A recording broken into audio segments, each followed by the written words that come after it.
lo tenemos a Walter Gómez, que nos va a desentrañar un poco esto que es la precarización laboral a partir de la adhesión en Santa Fe a lo que es la modificación de la ley de RT. Muy bienvenido, Walter, ¿cómo estás? Hola Nadine, buenas tardes a vos y a toda la teleaudiencia. Sí, esta semana comenzó de nuevo la presión sobre la Cámara de Diputados para que se aprobara la adhesión de la provincia de Santa Fe a la modificación que hubo a la Ley Nacional de ART.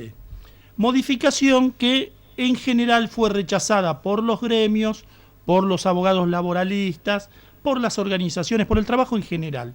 Pero uno puede preguntarse, toda esta discusión de costo laboral, no costo laboral, lo primero que hay que decir es que todo patrón, todo empleador tiene la obligación de velar por la seguridad de sus empleados, de sus trabajadores.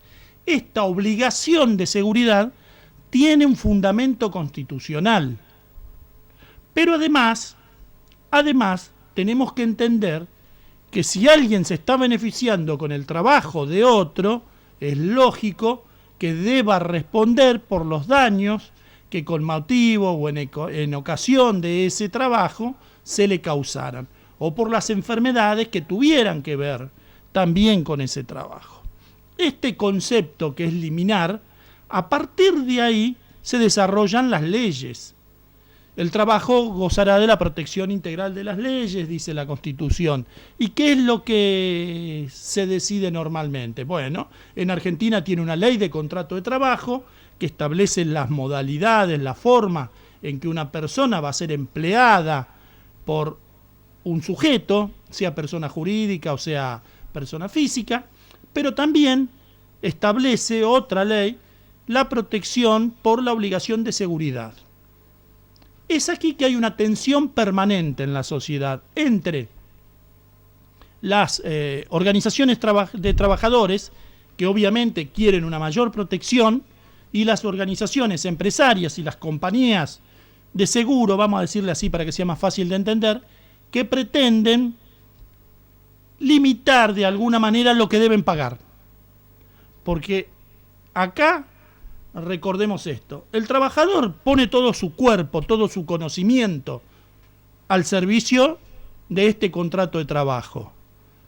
Del otro lado están los empresarios que se sirven de ese trabajo con la misión de que, bueno, hay espíritu de lucro si fuera una empresa privada, un fin social si es el Estado en algunas áreas, bien, pero también aparecen las compañías, las aseguradoras de riesgo de trabajo ante las compañías de seguros, que para ellos esto es un negocio. Cobro y pago. Como cualquier compañía de seguro que debe presentar resultados a sus accionistas, lo que va a pasar es simple. Cobro lo más que pueda, pago lo menos que pueda. Esto es lo que genera las tensiones. Estas tensiones, obviamente, siempre hay que buscar un punto de equilibrio y esa es función de los legisladores. Desde nuestra vieja ley de seguro del trabajo se han ido cercenando lentamente algunos derechos y además de cercenarse, se ha entorpecido el procedimiento. Bien, la adhesión que se pide de Santa Fe es para entorpecer la posibilidad del trabajador de acceder a la justicia para ser reparado integralmente. So pretexto de que la justicia no va a resolver equilibradamente, o bajo pretexto de que los abogados van a reclamar más de lo que corresponde. Mire, si el abogado reclama más de lo que corresponde, para eso hay un perito oficial, para eso hay un juez que va a determinar lo que corresponde. Pero aquí, ¿qué se pretende? Bueno, se pretende generar una instancia de conciliación y además un paso obligatorio por una comisión médica. Ahora uno puede decir, ¿la comisión médica es un organismo administrativo? Bueno, y aquí, separando las discusiones jurídicas, lo que va a aparecer es que no es tan organismo administrativo. ¿Sabe por qué?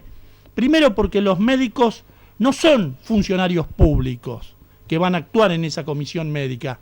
Segundo, porque los médicos se van a poder mover conforme un catálogo de lo que pueden decir, hasta dónde pueden llegar. Tercero, porque parte del sueldo se los paga la RT. Y en mi barrio, en mi ciudad, en mi provincia, en el país, y imagino que en muchos lados, rige el aforismo: quien paga, manda.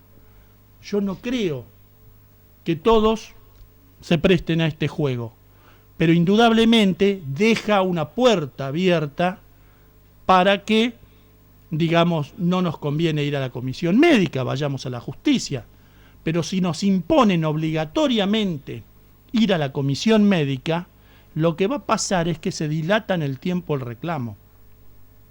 Porque claro que puede no aceptarlo el trabajador y ir a la vía judicial, pero pierde días hábiles, muchos días. Además de eso, como no es una instancia donde se pueda discutir con prueba todos los hechos, sino simplemente el tipo de enfermedad o el tipo de daño que tuvo, llevar pruebas médicas, pero hasta ahí es acotado. Por más que sea obligatoria la asistencia letrada, el letrado es poco lo que puede maniobrar. Es decir, termina siendo un dique más, algo que frena. ¿Se acuerdan cuando hablamos de mediación? La mediación prejudicial obligatoria que existe en el ámbito de la provincia de Santa Fe, y que dijimos que el problema que tiene es que se transforma en una traba para acceder a la justicia. Lo mismo ocurre con esto. Pero ¿sabe qué es lo más grave? Mire, que el lobo clame por comerse a la oveja o al cordero es lobo, pero que el cordero clame para que se la coma el lobo solo demuestra que es un cordero. Esto decía Yering en 1870. ¿Y sabe una cosa? ¿Por qué tratamos este tema hoy? Porque ayer escuché a gremialistas defendiendo esto.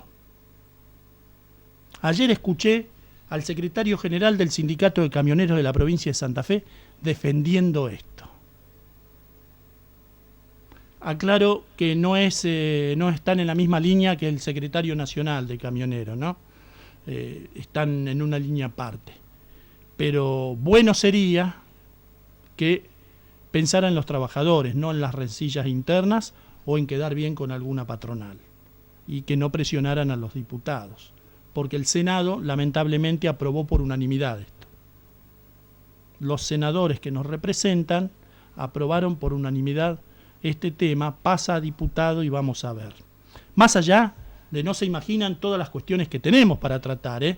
El tiempo es corto aquí, solamente planteamos esto, pero podemos plantear dónde está el federalismo, si seguimos adhiriendo a leyes, para qué queremos estados federales, porque cuando adherimos a las leyes renunciamos a las facultades no delegadas. Y nuestros constituyentes fueron muy claros: la provincia se reserva todo el poder no delegado a la nación. Y este tema no se los delegamos las provincias a la nación. Pero claro, si nos adherimos, queda en letra muerta, al menos en este tema, la letra de la Constitución, como quedó en letra muerta en muchos otros casos, ¿no? Leyes de coparticipación que después se constitucionalizaron, pero en un principio fueron pérdida del federalismo. Y así podemos seguir desgranando puntito por puntito, pero lo que queríamos dejar en claro es esto. Esta ley lo que hace es poner un límite, un valladar, una imposibilidad de acceder inmediatamente a la justicia, porque usted tiene que hacer un caminito previo, un recorrido previo.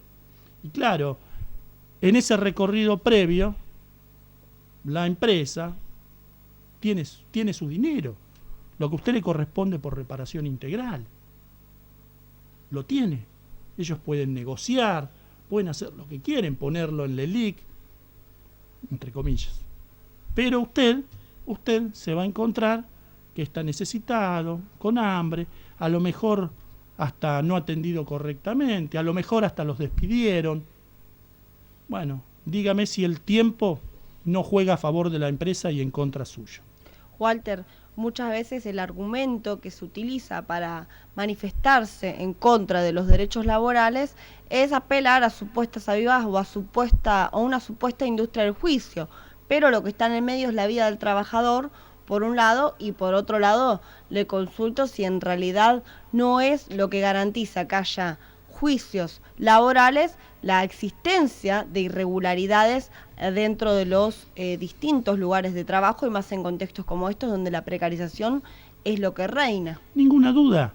A ver, si cada trabajador, si el Estado controlara el cumplimiento de la obligación de seguridad permanentemente, si los empleadores realmente trataran de cumplir con la obligación de seguridad, que es obligación constitucional, es el mismo derecho que tienen ustedes a comerciar. Y aquí estamos además en algún conflicto donde siempre hay que ir a estar a favor del débil. Y el débil acá, ninguna duda que es el trabajador. Si además se cumplieran todo lo que es de prevención realmente, obviamente bajaría significativamente la siniestralidad laboral. Claro, bajar la siniestralidad laboral, sabe que implica invertir también. Claro. Pero si yo la quiero toda para mí, si yo lo único que estoy pensando es cuánto voy a sacar, cómo voy a invertirlo en la bolsa, qué voy a hacer, qué no, y el trabajador es un número, estamos equivocados. Para eso necesitamos un Estado presente. Para eso necesitamos senadores y diputados que piensen en los más débiles. Porque el Estado es el último respaldo del débil. El poderoso no necesita Estado, no lo quiere, le molesta el Estado. El poderoso quiere el Estado a su servicio, nada más, para que le dé seguridad, para que le controle que no pasa nada y que pueda manejarse libremente. Pero el débil, aquí voy más allá de los trabajadores, el débil necesita del Estado para que le garantice mínimas condiciones de vida. Y mínimas condiciones de vida no implica que un plato de comida para poder reponer energías y al otro día volver a trabajar. Implica bastante más que eso. Y nuestro constituyente lo advirtió y le dio valor constitucional. Pero claro, generalmente aquellos que hablan desde el famoso Dios mercado saben que la Constitución la viven dejando en letra muerta o en papel. Bueno, hay gente que todavía pretende que este país sea una república y que se respeten los derechos de la Constitución. Espero que la Corte Suprema termine fallando a favor de los trabajadores, como es casi probable en esta reforma. El problema es que en el medio pasa mucho tiempo y se pierden vidas y la familia no es adecuadamente reparada, o se pierde tiempo en reparar, o se repara por mucho menos en función de la desesperación y necesidad del trabajador. Y eso es un negocio, no es otra cosa. Lo demás es guitarra, eso es un negocio. La vida del trabajador, de la familia, termina siendo un negocio en manos de unas empresas que el Estado debería controlar. Así Discúlpame, pero este tema por ahí me saca porque lo vemos todos los días. Seguro, y la vida del trabajador no hay quien la devuelva. Por eso es muy importante que conozcamos nuestros derechos aquí en la columna con Walter Gómez. Te agradecemos muchísimo.